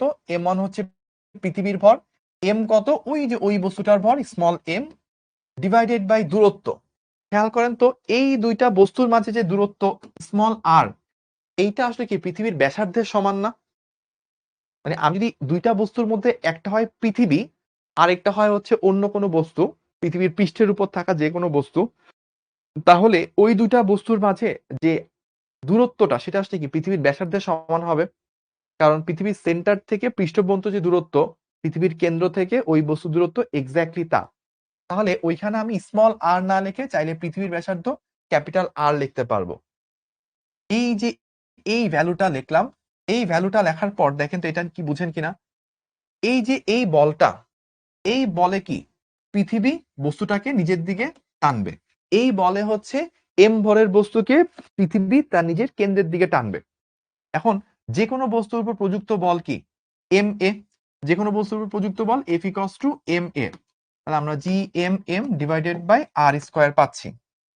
এখন দেখেন আমরা যদি কাজ করি, উভয় পাশ থেকে স্মল এমটা কাটাকাটি চলে যায়, কাটাকাটি চলে যাওয়ার পর যেই ত্বরণটা অবশিষ্ট থাকে, সেই ত্বরণটার মান কত আসছে?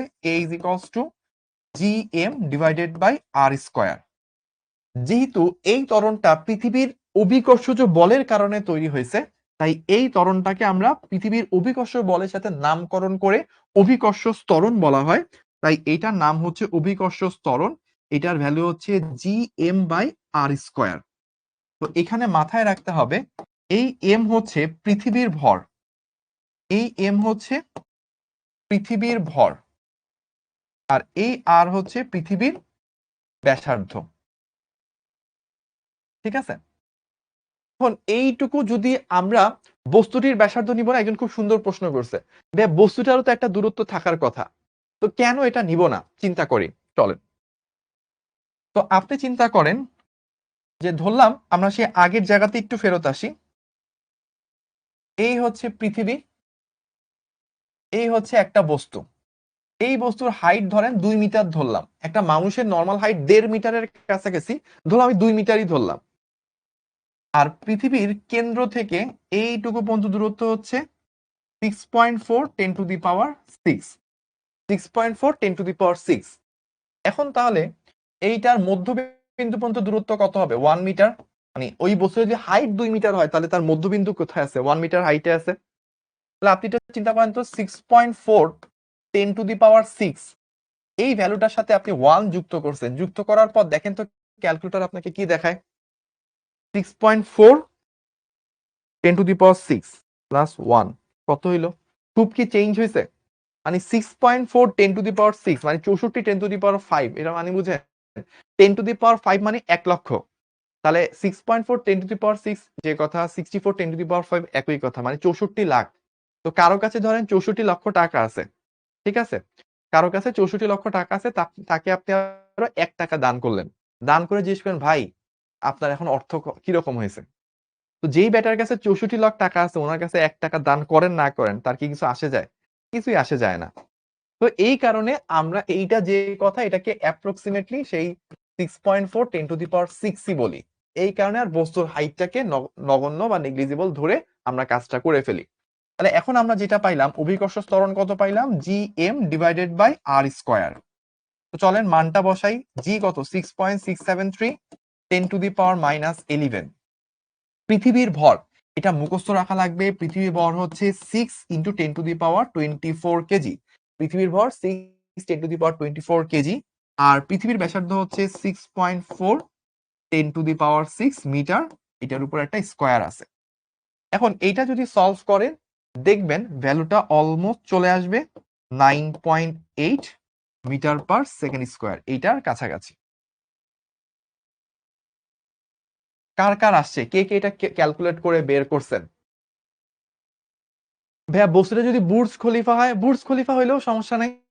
কেন সমস্যা নাই? বুর্জ খলিফা হইলেও মানটা একটু কমবে, বাট কতটুকু কমবে? ধরেন 9.8 মিটার পার সেকেন্ড স্কোয়ার হওয়ার কথা 9.7 মিটার পার সেকেন্ড স্কোয়ার হবে হাইস্ট। অতও হবে না, এর থেকেও আরো কম হবে। এখানে ভাই আগের স্লাইডটা একটু দেন, এই যে আগের স্লাইডটা একটু দেখেন, ঠিক আছে? যার ভর বেশি তার দিকে টান দিবে, এক্স্যাক্টলি। তো পৃথিবী আমাকে যেই বলে টানে, আমিও পৃথিবীকে সেই বলে টানি। কিন্তু এমন কি হয় যে আমি ভাই 5 তলা বিল্ডিং এর উপর দাঁড়ায় শূন্য লাফ দিয়ে শূন্য লাফ দিলাম, তো আমি তো পৃথিবীকে টানতেছি, তো আমার টান খেয়ে পৃথিবী হচ্ছে আমার দিকে চলে আসবে, এটা কি হয়? হয় না। মানে আমি কি টান খেয়ে পৃথিবীর দিকে চলে যাই, মানে মৃত্যুর দিকে চলে যাই, সেটাই তো হয়। তো 9.77 আসছে, 9.77 যে কথা 9.8 একই কথা। 9.75 এর উপর সবই কি 9.8, তাই না? তো এটা অলমোস্ট 9.8, ওইটুকু আসলেই মোটামুটি হবে। এবার চলেন আমরা একটু টেস্ট করি। ওই যে একজন বুর্জ খলিফা বলছে, তো একেবারে পৃথিবীর পৃষ্ঠে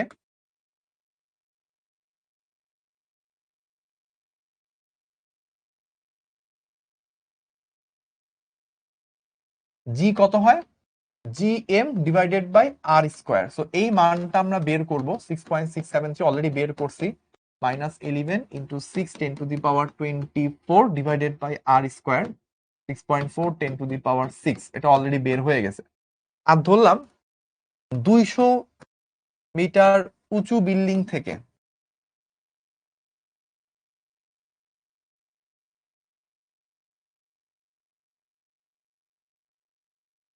200 মিটার উঁচু বিল্ডিং এ যদি আমরা উঠি, তখন আমার জিটা কত হবে? তখন আমার জি হবে GM divided by R plus 200 তার স্কোয়ার। তাহলে দেখি এটা কত হয়? 6.673 10⁻11 ইন্টু 6 10⁻24 ডিভাইডেড বাই 6.4 10⁻6 প্লাস 200 তার স্কোয়ার। দেখি কতটুকু মানে চেঞ্জ আসে। আমরা এই চেঞ্জটা দেখতে খুবই আগ্রহী। তো আমরা দুইটাই বের করে রাখলাম, দেখি দুইটা কত কত আসে।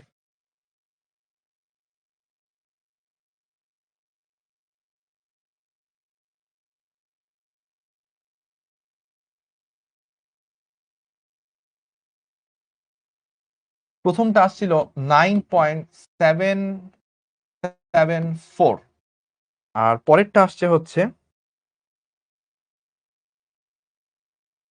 9.774। দেখেন তো আপনাদেরও সেম আসছে কিনা, নাকি আমারটাই ভুল আসলো।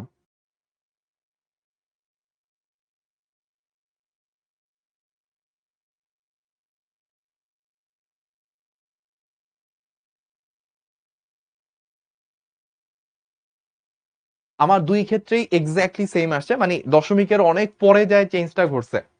তার অর্থ কি, আপনি যদি একটা 200 তলা বিল্ডিং, 200 মিটার উঁচু, 200 মিটার উঁচু মানে বুঝেন এটা কত তলা হবে, মানে একটা ফ্লোর এভারেজ যদি 3 মিটার করেও ধরেন তাহলে আপনার কত হয়, 200 মিটার মানে হচ্ছে বা 4 মিটার করেও যদি ধরি তাহলে হচ্ছে প্রায় 40 তলা। একটা 40 তলা বিল্ডিং এর উঁচুতেও যদি আপনি দাঁড়ান, দেখেন জি এর মান তেমন কোনো চেঞ্জই আসে না। তো এই কারণে আসলে পৃথিবীর পৃষ্ঠে বা অল্প হাইটে থাকলে আপনার জি এর মান ওই 9.774 বা 9.8 অলমোস্ট ওই রকমই ধরা যায়, তেমন কোনো চেঞ্জ হয় না। কিন্তু আপনি যদি খুব উঁচু কোনো জায়গায় উঠেন, লাইক পৃথিবী থেকে একটা প্লেনে করে অনেক উঁচুতে চলে গেলেন, সেই ক্ষেত্রে আপনার জি এর মান কিছুটা চেঞ্জ হবে। তো এরপরে আমাদের সেটা নিয়ে কাজ করতে হবে যে অভিকর্ষ স্তরণের মান কি কি কারণে চেঞ্জ হয়। তো আমরা এবার যেটা দেখব সেটা হচ্ছে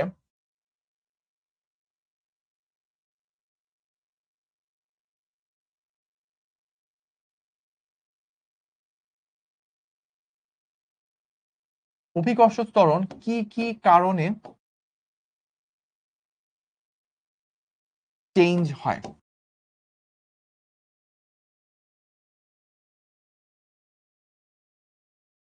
তো 1 নাম্বার কারণ যেটা থাকবে আমাদের,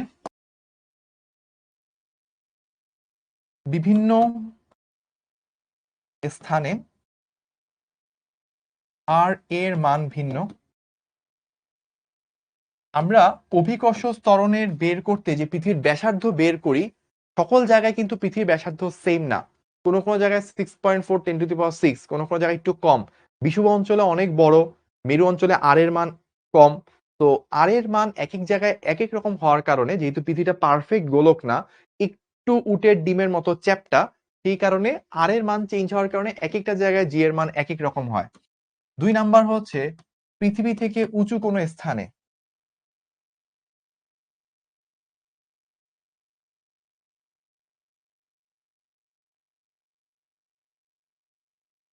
3 নাম্বার হচ্ছে পৃথিবী এর অভ্যন্তরে। আর 4 নাম্বার হচ্ছে আহ্নিক গতির কারণে।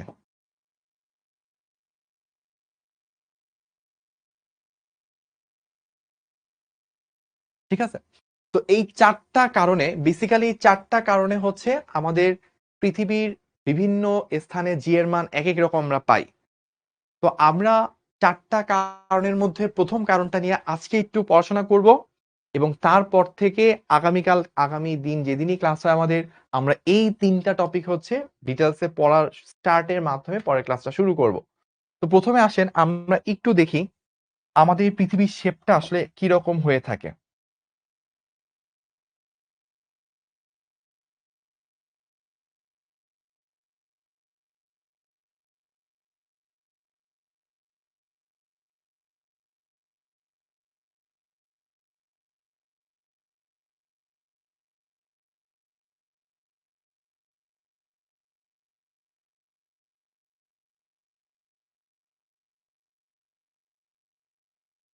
তো আমি পারফেক্টলি আঁকতে পারি নাই, আঁকার চেষ্টা করছি আর কি। খেয়াল করেন, এই জায়গায় যদি চিন্তা করেন, এই জায়গায় ধরলাম আর প্রাইম, বা আমি ধরলাম এই জায়গায় হচ্ছে R1, আর এই জায়গায় ধরেন R2। এই অঞ্চলটাকে কি বলা হয়, এই অঞ্চলটাকে বলা হয় বিষুব অঞ্চল।